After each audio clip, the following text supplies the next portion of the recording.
परात्पर परब्रह्म परमात्मा श्री राधा कृष्ण के चरणार बिंदुओं में शतकोटि नमन। मित्रों को, जिज्ञासुओं को, धर्म प्रेमियों को, ज्योतिष विज्ञान प्रेमियों को हर हर महादेव, बम बम भोले, नमः शिवाय। मित्रों, बृहस्पति और शुक्र ग्रहों में सर्वाधिक शुभ बृहस्पति को शास्त्रकारों ने माना। दूसरे स्थान पर शुक्र को अत्यंत शुभ माना गया और बृहस्पति और शुक्र का वर्णन सूर्य, चंद्र और नक्षत्रों के सहित परमात्मा श्री कृष्ण ने गीता जी में भी किया है। परमात्मा श्री कृष्ण गीता जी के 10वें अध्याय में कहते हैं, 24वें श्लोक में वर्णन आता है, पुरोदशाम च मुख्यम माम विद्धि पार्थ बृहस्पतिम। मैं, भगवान ने कहा, और कोई नहीं, मैं देवताओं का गुरु, पुरोहितों का मुखिया बृहस्पति हूं। पुरोदशाम च मुख्यम माम विद्धि पार्थ बृहस्पति। भगवान ने कहा कि ग्रहों में मैं स्वयं बृहस्पति ही हूं। इतना श्रेष्ठ ग्रह है बृहस्पति, साक्षात नारायण है, साक्षात ब्रह्म है। इसी प्रकार से आगे 25वें श्लोक में भगवान श्री कृष्ण चंद्र कहते हैं कि महर्षि नाम भृगुरहम गिरामश्येक अक्षरम, यानी महर्षियों में मैं भृगु हूं। महर्षि नाम भृगुरहम गिरामश्येक अक्षरम, और अक्षरों में गिराम अस्मि एक अक्षरम, मैं अक्षरों में ओंकार हूं और महर्षियों में शुक्राचार्य हूं। भगवान ने कहा है ना कि कभी ना उष्णा कभी ही, उष्णा शुक्राचार्य को शुक्र के लिए कहा जाता है। तो बृहस्पति की जो महिमा है वो अद्वितीय है, और बृहस्पति जिसकी भी कुंडली में अच्छा हो, केंद्र त्रिकोण में बैठा हो, केंद्र त्रिकोण का मालिक हो, बली हो,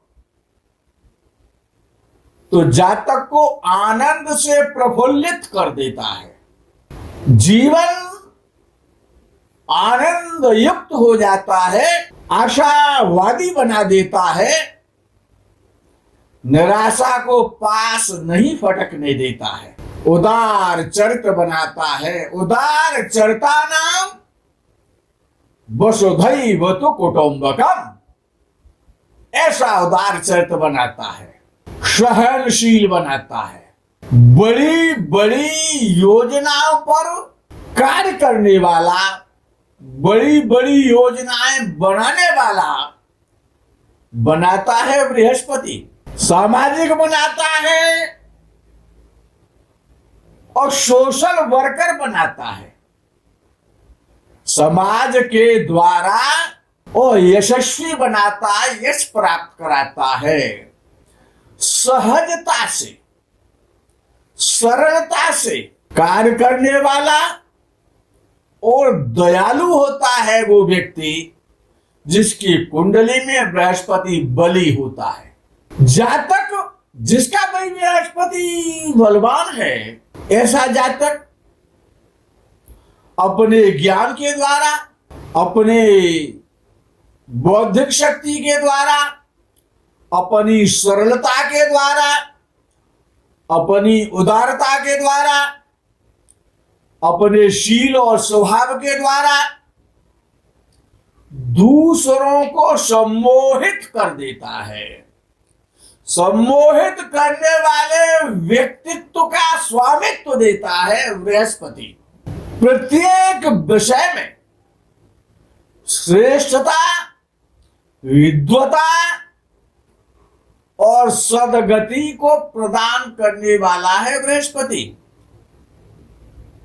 अर्थात जिसकी भी कुंडली में बृहस्पति बली है, बृहस्पति शुभ है, केंद्र में है, त्रिकोण में है, एकादश भाव में है, तो साक्षात ईश्वर की कृपा ही समझना चाहिए ऐसे बृहस्पति के लिए।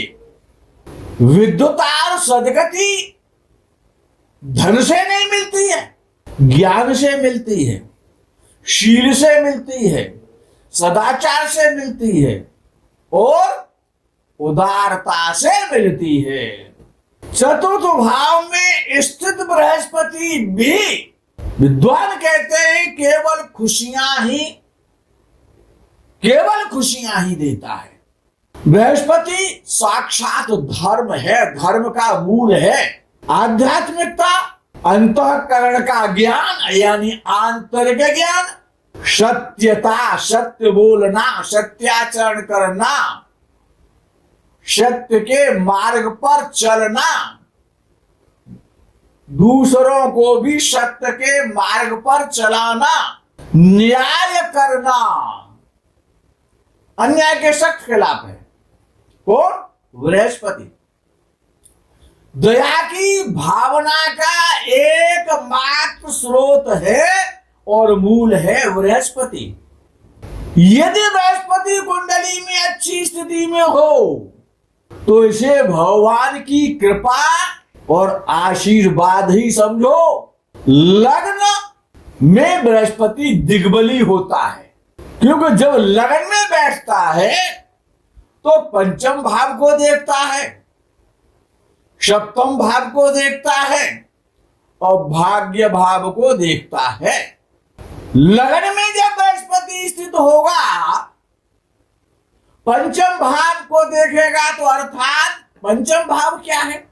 पूर्व जन्म का पुण्य और पाप।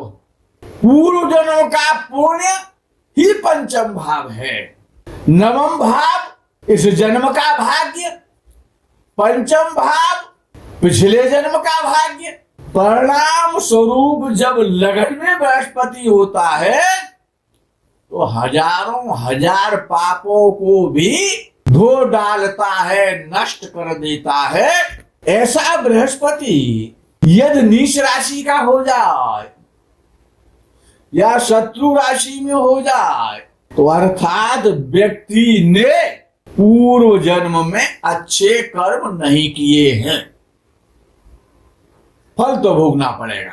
छठवां भाव, आठवां भाव और 12वां भाव दुष्ट स्थान कहा गया है। ये छठवां, आठवां और 12वां जो भाव है, ये नकारात्मक भूमिका के साथ दुष्ट स्वभाव वाला भी बनाते हैं, कुंडली में विपरीत प्रभाव डालते हैं। यद्यपि षष्ठ भाव उपचय भाव, लेकिन साथ ही साथ ऋण का भी भाव है, रोग का भी भाव है और शत्रु का भी भाव है।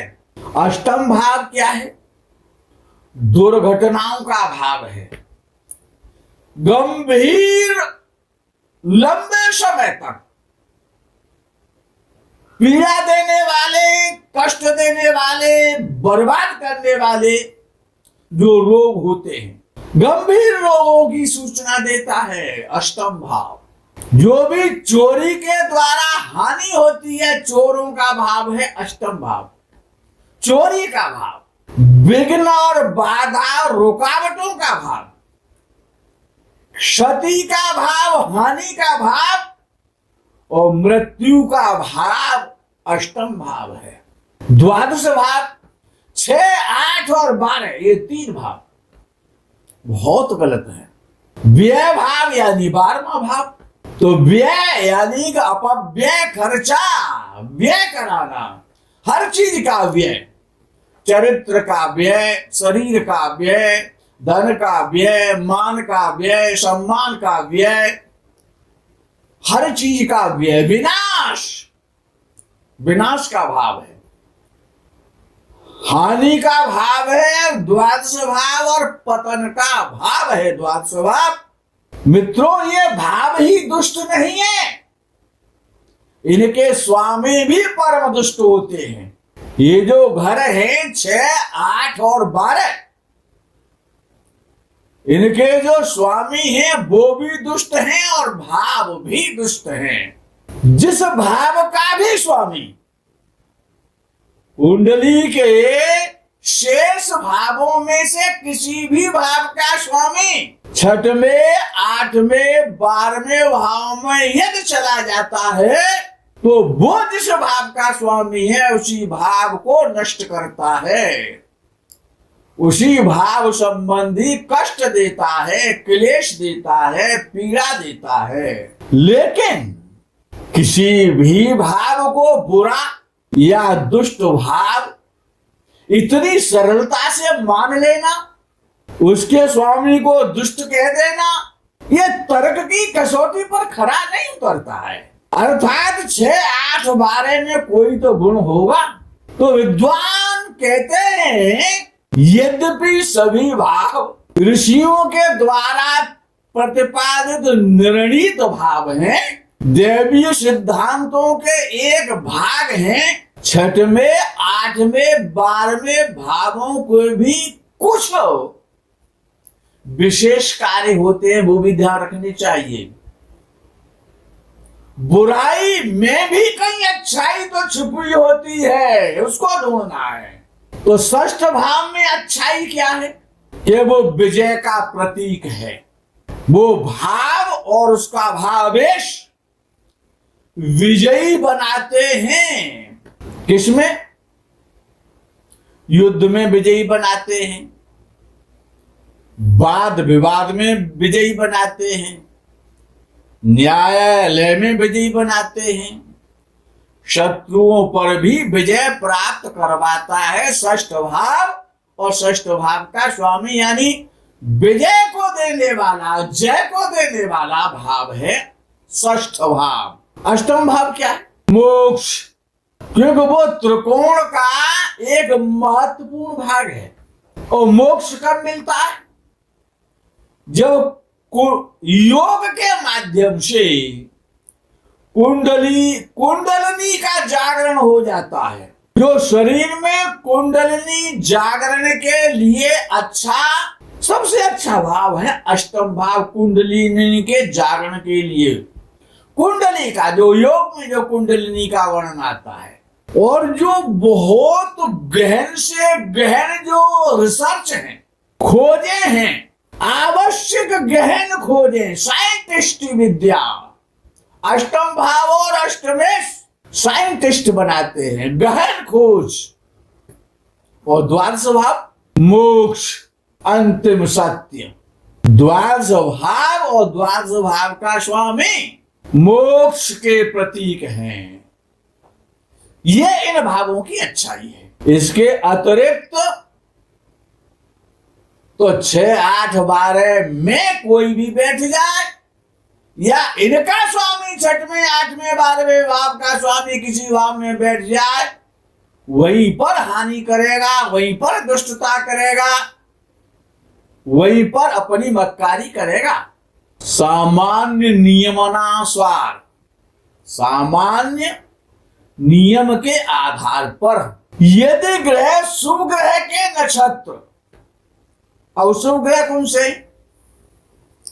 बृहस्पति शुभ ग्रह है तो बृहस्पति के 3 नक्षत्र होते हैं। शुक्र शुभ ग्रह है तो शुक्र के 3 नक्षत्र होते हैं। बुध और चंद्र को भी स्थिति परिस्थिति के आधार पर शुभ माना जाता है। शुभ ग्रह के नक्षत्र अथवा शुभ ग्रह अपने नक्षत्र में बैठा हो या किसी दूसरे शुभ नक्षत्र के ग्रह में जब बैठता है, दूसरे शुभ नक्षत्र के यानी उस ग्रह का जो शुभ नक्षत्र है उसमें यदि कोई ग्रह बैठता है तो उसको अतिरिक्त नैसर्गिक बल की प्राप्ति हो जाती है। राहु का नक्षत्र, शनि का नक्षत्र, मंगल का नक्षत्र, सूर्य का नक्षत्र, यदि इन नक्षत्रों में कोई ग्रह बैठा हुआ है तो वो समझ लो पीड़ित है, परेशान है। हाँ, यदि राहु अपने नक्षत्र में बैठा हुआ है तो बलवान है, शनि अपने नक्षत्र में बैठा हुआ है तो बलवान है, और शुभ ग्रह अपने नक्षत्र में बैठा हुआ है तो बलवान है। यदि शुभ ग्रह पापक ग्रह के नक्षत्र में यदि बैठ जाएगा तो अपना नैसर्गिक बल खो देगा। जन्म के समय प्राप्त होने वाली दशा, अब दशा क्या है? विंशोत्तरी दशा, जिसका महर्षि पाराशर ने भूरि भूरि वर्णन किया है। तो जन्म के समय प्राप्त होने वाली दशा, जब जातक का जन्म होता है तब जातक के अपने पूर्व जन्मों के कर्मों का परिणाम देती है।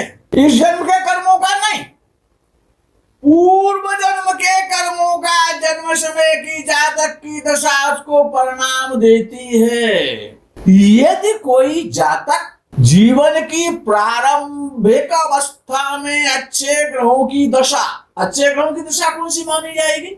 यानी या तो शुभ ग्रह की दशा हो, बृहस्पति की दशा हो, शुक्र की दशा हो, चंद्र की दशा हो, शुक्ल पक्ष के चंद्र की दशा हो, पूर्णिमा के चंद्र की दशा हो, जन्म समय पर हो, उच्च के बृहस्पति की दशा हो, जन्म समय पर हो, उच्च के शुक्र की दशा हो, जन्म समय पर हो,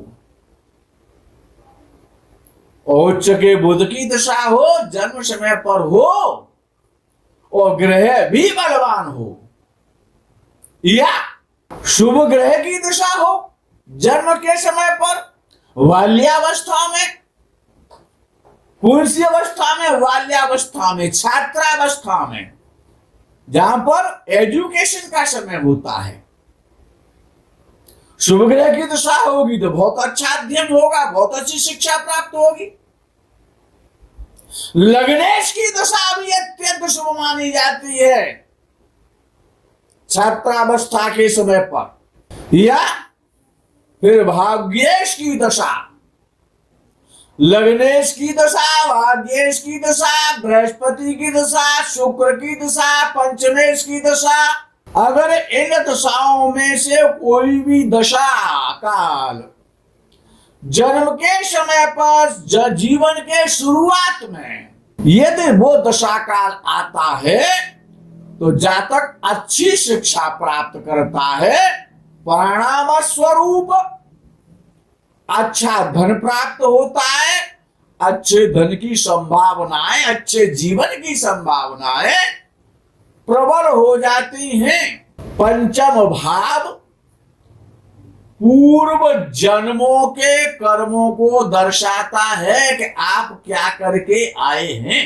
आप दुखी रहेंगे, आप सुखी रहेंगे, आप धनी होंगे, आप निर्धनी होंगे, ये पंचम भाव ही बताएगा और पंचमेश बताएगा। पंचमेश की दशा पर विशेष ध्यान रखना चाहिए। यदि पंचमेश पीड़ित है तो इसकी दशा यदि आती है शिक्षा के समय पर तो बड़ा कष्ट देगी, जीवन को तहस नहस बना देगी। क्योंकि जो पंचमेश की दशा यदि चल रही है किसी पर भी तो समझ लो पूर्व जन्म के भाग्य का पूर्व जन्म में किए हुए कर्मों को भोगेगा अब जातक। अब पंचमेश जैसा होगा, पंचम भाव जैसा होगा, वैसे ही तो कर्म करके आया है वो व्यक्ति विशेष।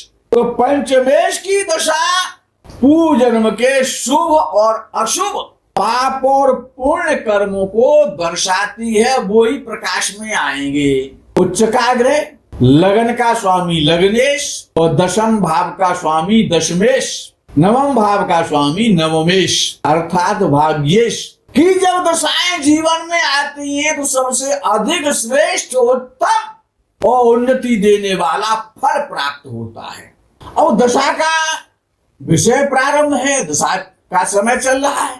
अब दुर्दशा होनी है कि शुभ दशा होनी है, ये अंतर्दशा और महादशा के जो स्वामी है वो ही बता सकते हैं। उसको समझना है। देखिए नियम तो ये है कि जो ग्रह लगन का मित्र होता है, लगन के स्वामी का मित्र होता है और लगन का मित्र होता है, बात एक ही है। लगन का मित्र होगा तो स्वामी का भी मित्र होगा, वो सुफल करेगा, चाहे उसकी मादशा चल रही हो चाहे उसकी अंतर्दशा चल रही हो। ये एक मौलिक नियम है। जो ग्रह लगन का शत्रु होगा या लगनेश का शत्रु होगा, ये दोष की दशा चल रही है, चाहे मादशा चल रही है चाहे अंतर्दशा चल रही है, उसका परिणाम अशुभ ही मिलेगा। अब बबूल का वृक्ष आम का वृक्ष तो हो नहीं सकता। आप किस ग्रह की अंतर्दशा का फल ज्ञात करना चाहते हैं, सबसे पहले ये निश्चय कीजिए कि जो विचाराधीन जो दशाएं यानी भुक्तिनाथ यानी अंतर्दशानाथ, बात एक ही है, भुक्तिनाथ कह लो या अंतर्दशानाथ कह लो। यदि लगनेश का मित्र है अच्छा फल करेगा, यदि लग्न और लगनेश का शत्रु है तो खराब फल मिलेगा, परेशानियां आएंगी, कष्ट मिलेगा, चिंताओं से जातक घिर जाएगा। और यदि वो न शत्रु है न मित्र है, यदि सम अवस्था में है तो वहां पर न अच्छा होगा न बुरा होगा, जैसा चल रहा है वैसा ही चलता रहेगा। भुक्तिनाथ यानी अंतर्दशा का स्वामी, उसका फल न केवल इस बात पर निर्भर करता है कि वो लगनेश का मित्र है अथवा शत्रु है, बल्कि इस बात पर भी निर्भर करता है कि वो लग्न और लगनेश से मित्र स्थानों में स्थित है। ऐसा नहीं है कि लग्न का मित्र है और लगनेश का मित्र है उसकी दशा शुभ जाएगी। देखना यह भी है क्या वो महादशा नाथ से और मित्र स्थानों में बैठा है या नहीं बैठा है।